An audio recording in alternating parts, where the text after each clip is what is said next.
everybody, and welcome to Tea Tuesday. I'd like to thank Kathy's Favorite Things in Life with Patti, for hosting Tea Tuesday. You can have cold tea, you can have hot tea, you can have formal tea, and you can have informal tea. It's an open collab, everybody's welcome.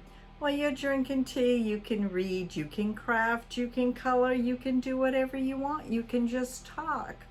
So go on over, check the other ladies and gents out and see what's going on over there. And I'm going to continue with Mr. Twiddle today. I will tell you what I'm drinking. I'm drinking a tropical mandarin, natural flavored drink. You just add water, you give some squirts to your liking to the water, and it has 0 calories, which is good, and no sugar, which is even better, and it tastes pretty darn good.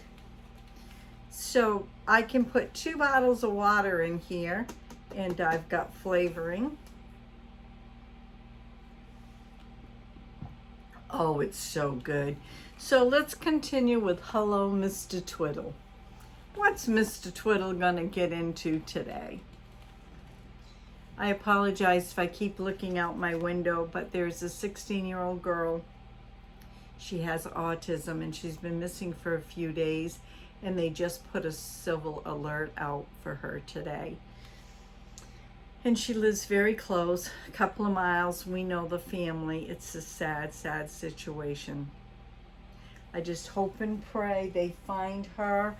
We have a lot of ponds, and her house is right in front of a pond, and I pray to God nothing has happened. Pray, pray, pray they find her soon. It's already been 48 hours, and Silver Alert just went out. So helicopters have been flying over, and all kinds of action here. And you know, I'm always telling everybody I live in the woods, so we're keeping a close eye out in the woods, and I'm constantly looking out back and down into the fields, because you know, you never know. All we can do is hold her close and her family to our heart and pray that she's found quickly. Okay, let me get on with Mr. Twiddle here before I get too sad. Okay, we are in chapter 6, and it's Mr. Twiddle in the rain. Oh gosh, he'll probably go out there and stand in it. Once Mr. Twiddle wanted to go and call on a friend of his and borrow a book. So he knocked out his pipe, put down his newspaper, and got up. "Where are you going, Twiddle?" asked Mrs. Twiddle. "I'm going to see Mr. Twisty," said Mr. Twiddle. "He's got a most exciting book I want to borrow, all about pirates."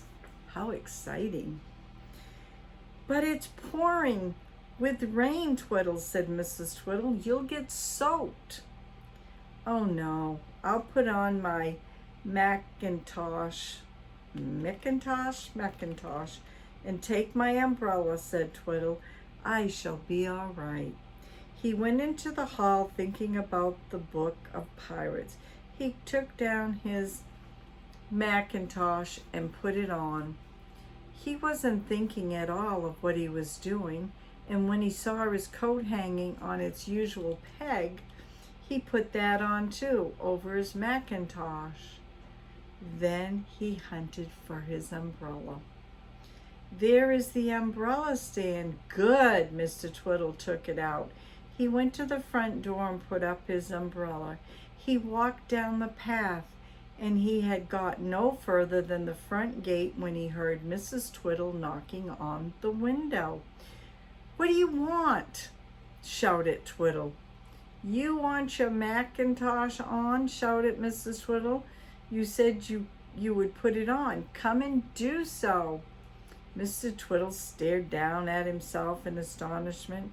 "But I did put it on," he called back. "Twiddle, don't be silly," said Mrs. Twiddle, and she hurried to the front door and opened it. "Come back at once. You can see quite well you've got your overcoat on. What's the use of a Mac if you don't use it when it's raining? Twiddle walked back and shut his umbrella and looked for his Macintosh. Of course, as he already had on under his coat. It was nowhere to be found. Well, Mr. Twiddle, in astonishment, it was certainly hanging on its peg in the hall when I came out of the kitchen just now. Where's it gone? Macintoshes can't walk, said Mrs. Twiddle, busily looking everywhere. Now, where in the world have you put the Macintosh, Mr. Twiddle? Well, Mr. and Mrs. Twiddle hunted everywhere. Twiddle went upstairs into the bedroom, took everything out of his wardrobe, then he went downstairs and out into the garden shed to see if any chance he had left it there. And whistled he was there. He hung his umbrella up on the peg with all the spades and forks, but he couldn't find his Macintosh. So indoors he went again, leaving his umbrella out in the shed. When he got indoors, he wanted to use his handkerchief to catch a sneeze in. So he undid his coat and tried to find his trouser pocket. But of course, his Macintosh was underneath and he couldn't seem to get to his pocket at all. Mrs. Twiddle looked to see what he was struggling about and saw his Macintosh under his coat. Twiddle, she cried, if you aren't the most tiresome man under the sun. There's your Macintosh. Where? Asked Twiddle, looking all around him and up to the ceiling too, and if he expected to see it flying around. On yourself, cried Mrs. Twiddle. You put it on, and then your coat over it.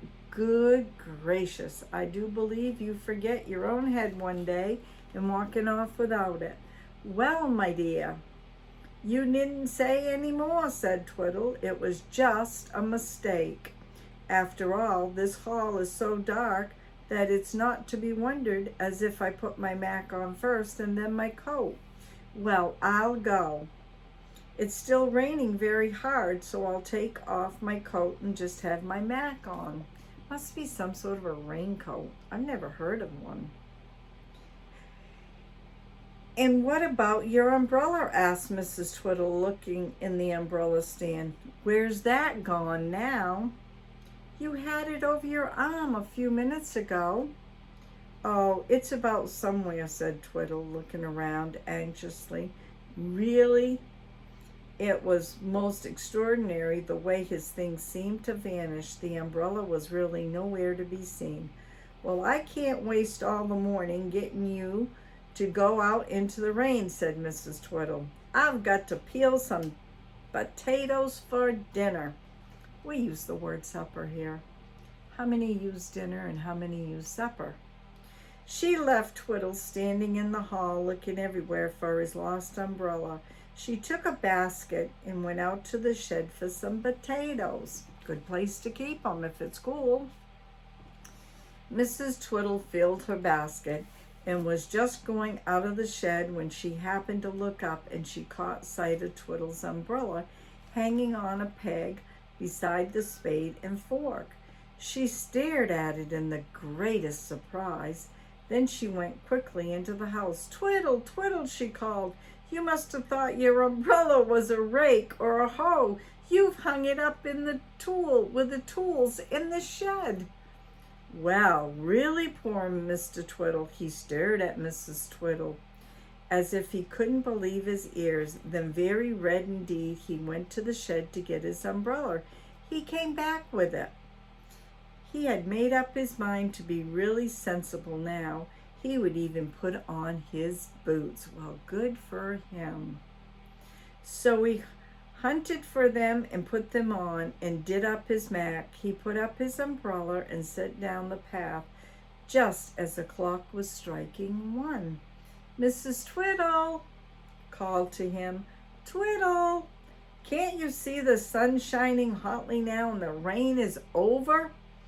You do look foolish in those Mac and boots and umbrella. Also, don't you want any lunch? It's 1 o'clock and I've just put it on the table. Well, you know, he always likes to eat. He'll go eat. Dear, dear, I've got to go without that pirate, groaned Twiddle. And then he hung his boots on the coat peg, stuck his Mac into the umbrella stand, put his umbrella into the boot cupboard. Do you suppose he ever thinks what he's doing? No, I don't. And that's the end, and we'll be in chapter 7 next Tuesday. I want to thank Patti and Kathy again for hosting this collab, and it is open. I hope you all love Mr. Twiddle as much as I do. Have a great day.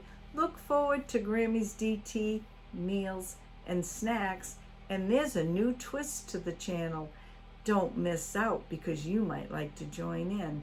Look on my community page. Find out what's going on. We'll see you tomorrow. Bye now.